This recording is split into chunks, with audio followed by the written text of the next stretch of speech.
दोस्तों, बहुत समय पहले की बात है। किसी नगरी में एक युवक रहा करता था। वह युवक बहुत ही शर्मीला था। वह इतना शर्मीला था कि जब भी उसके सामने कोई नया व्यक्ति आ खड़ा होता तो वह उससे बात तक नहीं करता था। यहाँ तक कि जिन्हें वह जानता था, पहचानता था, उनसे भी बात करने में उसे बहुत शर्माया करता था। वह उनसे भी ठीक से बात नहीं कर पाता था और अपनी इस समस्या के कारण वह खुद ही बहुत परेशान रहता था, क्योंकि वह अपने जीवन में कुछ कर ही नहीं पा रहा था। धीरे धीरे समय बीतता गया और समय बीतने के साथ साथ उस युवक की शर्माने की आदत भी बढ़ती चली गई, जिसके कारण वह अत्यधिक निराश रहने लगा, परेशान रहने लगा, चिंतित रहने लगा। उसे यह समझ नहीं आ रहा था कि वह अपनी इस समस्या से किस तरह से छुटकारा पाए। उसके घर वाले भी अब उसकी इस समस्या को लेकर बहुत चिंतित रहने लगे थे। वे सोचते थे, इसका क्या होगा, ये अपने जीवन में कुछ कर पाएगा भी या नहीं। जब भी वह कहीं पर काम के लिए जाता तो लोग उसके इस सीधेपन का फायदा उठाते, उसे परेशान करते। वह कुछ ज्यादा कह नहीं पाता था, जिसके कारण उसे कोई कुछ भी कह देता और वहां से चला जाता है। इन्हीं सब कारणों की वजह से उसका मन कहीं भी किसी भी काम में नहीं लगता। वह हर काम को कुछ ही दिनों में छोड़ दिया करता। उसके मन में बहुत कुछ चल रहा था। उसके मन में विचारों के तूफान उठ रहे थे। वह सबसे बहुत कुछ कहना चाहता था, लेकिन अपनी इस आदत के कारण वह किसी से कुछ नहीं कह पा रहा था। वह अंदर ही अंदर घुटता जा रहा था। सारे विचार, सारी बातें उसके मन में ही दबी पड़ी थीं। लेकिन कभी भी वह किसी से भी अपने मन की बात नहीं बताता था। जब छोटा सा बच्चा था तब उसे लोग बहुत पसंद करते थे। उसकी इस आदत को भी लोग सराहते थे। लेकिन इसी आदत की वजह से जब वह बड़ा हो गया, युवा हो गया, तो इसी आदत के कारण उसे अपना जीवन जीने में भी अत्यधिक परेशानियां उठानी पड़ रही थीं और वह युवक भी अपनी इस गलती के कारण बहुत परेशान रहता। अपनी इस एक आदत से छुटकारा पाना चाहता था। वह चाहता था कि वह लोगों से अपने मन की बात खुलकर कह पाए। जो कुछ करना चाहता है, जो कुछ कहना चाहता है, वह सबसे वह खुलकर कह सके, कर सके। लेकिन जब भी कोई दूसरा उसके सामने आता तो उसकी जुबान मानो खुलती ही नहीं। यहाँ तक कि वह अपने माता पिता के सामने भी ठीक से बात नहीं कर पाता था। केवल उसके कुछ मित्र थे जिनसे वह अपने मन की बात कर पाता था। जब भी वह किसी बात का जवाब देता तो लोग उसकी हंसी उड़ाते थे, उसका मजाक बनाते। लोग कहते हैं कि आज तो तेरे मुंह में भी जबान आ गई है। यह समस्या दिन ब दिन बढ़ती चली जा रही थी और इस समस्या के कारण अब उसके पिता भी अत्यधिक चिंतित रहने लगे थे। वह चाहते थे कि उनका बेटा भी दूसरों के सामने अपने मन की बात रख सके। लेकिन एक दिन जब अपने उस बेटे को दूसरों के सामने शर्मिंदा होता हुआ देख रहे थे, तभी उन्हें बहुत क्रोध आया और वह अपने बेटे को खरी खोटी सुनाने लगे। उन्होंने उसे इतना डांट दिया कि वह युवा लड़का अत्यधिक क्रोधित हो गया और वहां से बिना कुछ कहे वहां से चला गया। शाम हो चुकी थी और अब तक उनका बेटा घर नहीं लौटा था। माता और पिता दोनों बड़े ही चिंतित थे।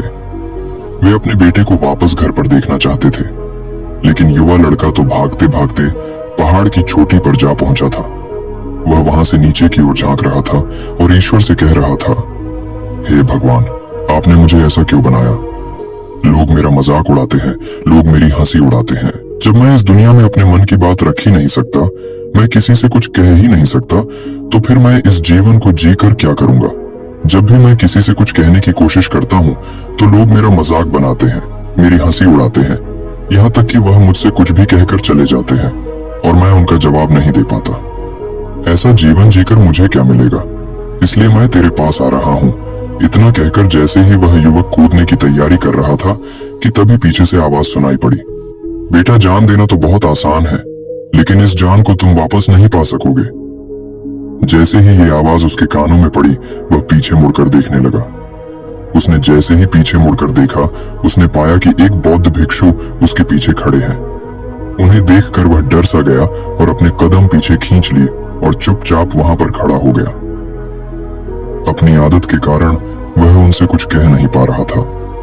तभी बौद्ध भिक्षु उस युवक से कहते हैं, बेटा, क्या बात है? आखिर तुम यहाँ पर क्या कर रहे हो और तुम अपने इस जीवन को क्यों समाप्त करना चाहते हो? ये अनमोल जीवन बहुत कम लोगों को नसीब होता है और तुम्हें यह जीवन व्यर्थ लगता है। इस पर वह युवक कहता है, नहीं नहीं, कुछ नहीं, मैं तो बस यहाँ पर खड़ा होकर देख रहा था। तभी बौद्ध भिक्षु उस युवक से कहते हैं, बेटा, मैं जानता हूँ कि तुम यहाँ पर क्या करने आए थे। तुम मुझसे कुछ नहीं छुपा सकते। लेकिन मैं चाहता हूं कि तुम अपनी समस्या मुझसे खुद बताओ, तभी मैं उसका समाधान तुम्हें बता पाऊंगा। यदि तुम चाहते हो कि कोई तुम्हारी मदद करे तो उसके लिए पहले तुम्हें ही आगे बढ़ना होगा। यदि तुम चाहते हो कि मैं तुम्हारी समस्या का समाधान करूं तो तुम्हें मुझे अपनी समस्या बतानी होगी, वरना मैं कुछ नहीं कर सकूंगा। उन बौद्ध भिक्षु की यह बात सुनकर वह युवक कहता है, नहीं नहीं, मैं ठीक हूँ, मैं सच कह रहा हूँ। उस युवक की यह बात सुनकर बौद्ध भिक्षु उस युवक से कहते हैं, ठीक है बेटा, यदि तुम नहीं चाहते कि मैं तुम्हारी मदद करूं तो कोई बात नहीं, मैं तुम्हारी बात पर विश्वास कर लेता हूँ। लेकिन तुम्हें भी मेरी एक बात पर विश्वास करना चाहिए कि मैं तुम्हारी मदद के लिए ही यहाँ पर आया हूँ। तुम चाहो तो तुम अपनी समस्या मुझे बता सकते हो और मैं तुम्हारी इस समस्या का समाधान भी अवश्य करूंगा। इसका जवाब देते हुए युवक उन बौद्ध भिक्षु से कहता है, नहीं नहीं, मैं ठीक हूँ, आप जाइए। इस पर वह बौद्ध भिक्षु उस युवक से कहते हैं, ठीक है बेटा, यदि तुम चाहते हो कि मैं यहाँ से चला जाऊं तो मैं यहाँ से चला जाता हूँ, लेकिन मेरी एक बात याद रखना, मेरे जाने के बाद मैं तुम्हारी कोई मदद नहीं कर पाऊंगा और हो सकता है कि तुम्हारी मदद के लिए कोई और आगे भी ना आए। इतना कहकर बौद्ध भिक्षु पीछे की ओर मुड़े और अपने मार्ग में आगे बढ़ने लगे। वो युवक वहीं पर खड़ा होकर ये सब देख रहा था। जैसे ही वह कुछ दूर पहुंचे तभी उस युवक ने जोर से आवाज लगाई, गुरुदेव, मेरी समस्या बहुत बड़ी है, क्या आप उसका समाधान कर सकेंगे? क्या आप मुझे उसका समाधान दे सकेंगे? यह सुनकर बौद्ध भिक्षु वहीं पर खड़े हो गए और पीछे मुड़कर उन्होंने उस युवक की बात का जवाब देते हुए कहा, बेटा, इस दुनिया में कोई भी ऐसी समस्या नहीं है जिसका कोई समाधान ना हो। यदि तुम मुझे अपनी समस्या बताओगे तो मैं उसका समाधान अवश्य करूंगा। तभी वह युवक उन बौद्ध भिक्षु से अपनी समस्या बताते हुए कहता है, गुरुवर, मेरी एक बहुत बड़ी समस्या है कि मैं शर्मीला हूं, जिसके कारण मैं किसी से कोई बात नहीं कर पाता। यहाँ तक कि मैं अपने मन की बात भी किसी को नहीं बता पाता। जब भी मैं किसी से बात करने की कोशिश करता हूँ तो लोग मेरा मजाक उड़ाते हैं, मेरी हंसी उड़ाते हैं। जब भी मुझे कोई खरी खोटी सुनाता है, उल्टी सीधी बातें करता है तो मैं उनका जवाब नहीं दे पाता। मैं लोगों की तरह चालाक बनना चाहता हूँ, लोगों की तरह बातों का जवाब देना चाहता हूँ, अपने मन की बात करना चाहता हूँ। मैं इस दुनिया के साथ कदम से कदम मिलाकर आगे बढ़ना चाहता हूँ। क्या इसका कोई समाधान है? उन बौद्ध भिक्षु ने उस युवक की सारी बातें ध्यानपूर्वक सुनी और फिर जवाब देते हुए कहते हैं, बेटा, जरूरत से ज्यादा शर्मीला होना, इसका अर्थ यह है कि तुम्हारे अंदर कोई डर है जिसे तुम पहचान नहीं पा रहे हो, जिसका कारण उसका समाधान करने में भी असमर्थ है। शर्म करना अलग बात है और डरना अलग। जब हमारे भीतर डर होता है तब हम कहीं भी किसी से भी कोई भी बात नहीं कर सकते। हमें चारों तरफ केवल डर ही नजर आता है और हम हर जगह से डरते ही रहते हैं। लेकिन इसे शर्माना नहीं कहते। शर्म तो बस एक हद तक तुम्हें चुप रख सकता है।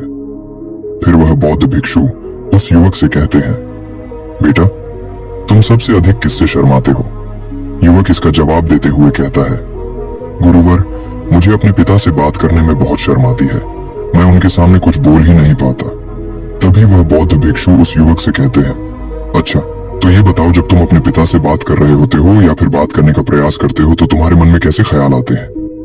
युवक इसका जवाब देते हुए कहता है, गुरुवर, जब भी मैं अपने पिता से बात करने का प्रयास करता हूँ तो मुझे ऐसा लगता है कि मानो मेरे पिता अभी मुझे डांट देंगे, मुझ पर क्रोध करेंगे, मुझसे नाराज हो जाएंगे और कहीं ना कहीं मुझे ये भी लगता है कि मैं कुछ गलत बात ही करूंगा।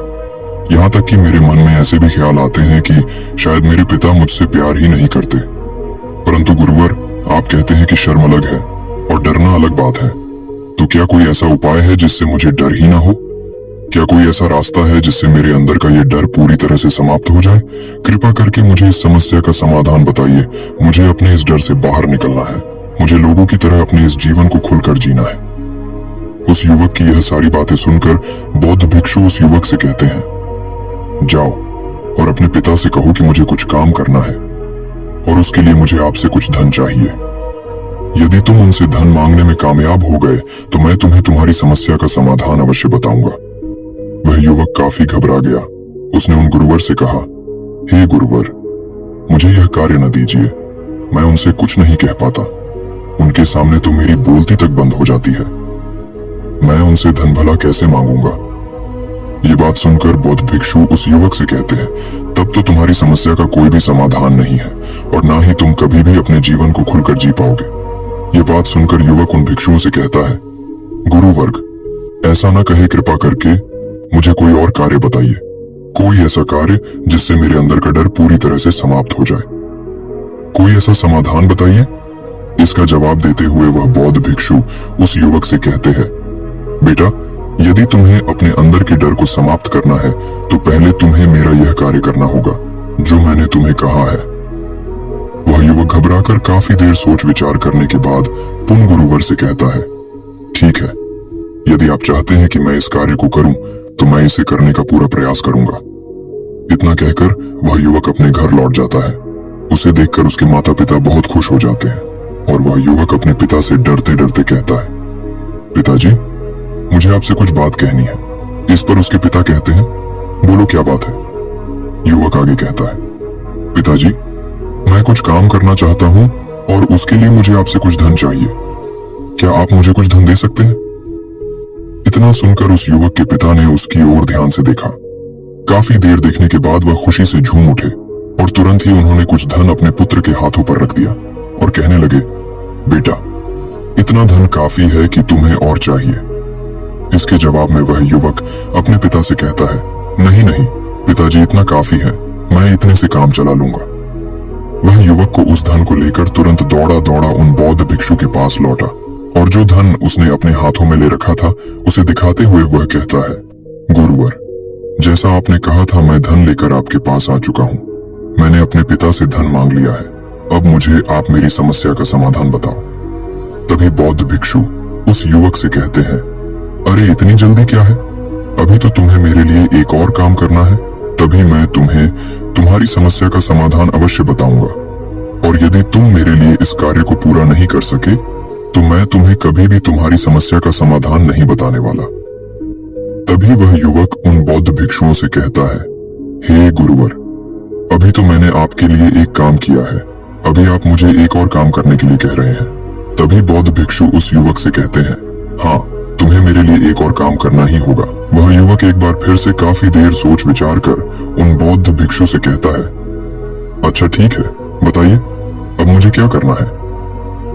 इसके जवाब में बौद्ध भिक्षु उस युवक से कहते हैं, जाओ और यह धन जो तुमने अपने पिता से मांग कर लाया है, इस धन को वापस अपने पिता को लौटा दो और साथ साथ ये भी कहना कि पिताजी, मैं अभी काम नहीं करना चाहता हूँ, लेकिन जब समय आएगा तो मैं आपसे यह धन वापस ले लूंगा और उससे अपना काम पूरा करूंगा।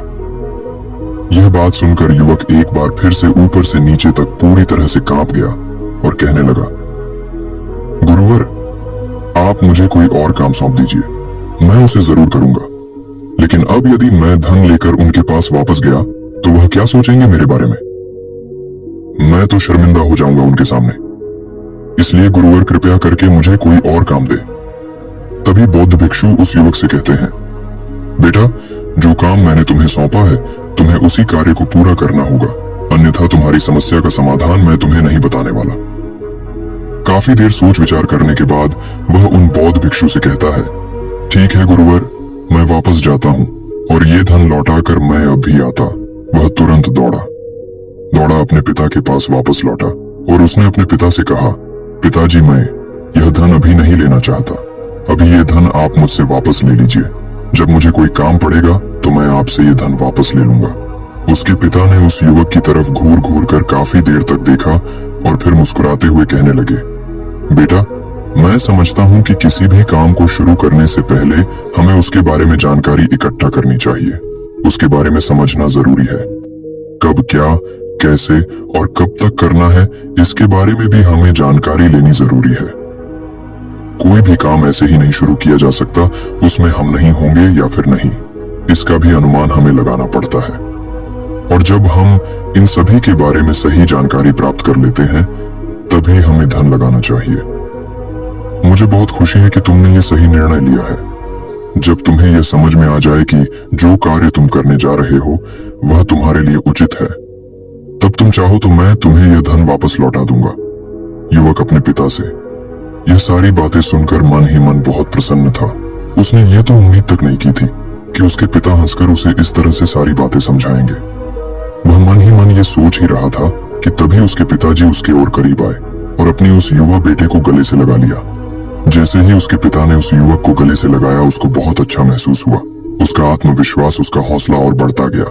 उसके बाद युवक वापस पुन गुरुवर के पास लौटा और कहने लगा, गुरुवर, जैसा आपने कहा था मैंने बिल्कुल वैसा ही किया है। मैंने धन अपने पिता को वापस कर दिया है। अब तो कृपया करके मुझे मेरी समस्या का समाधान बता दीजिए।